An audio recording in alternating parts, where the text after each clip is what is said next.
Let me show you how to install the clips for your LED lights.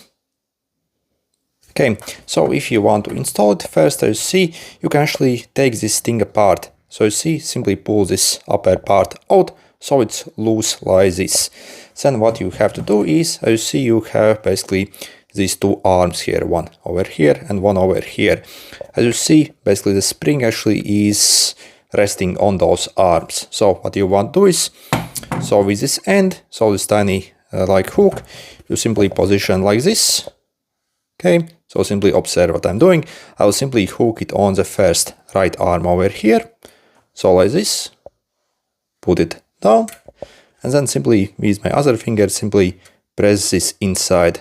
So it requires quite a lot of tension.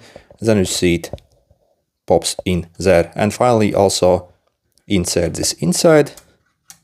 Okay, let's do this once more. So again, take this out first. Again, in that first arm. And again, press it inside. You can also maybe even take pliers to squeeze the spring.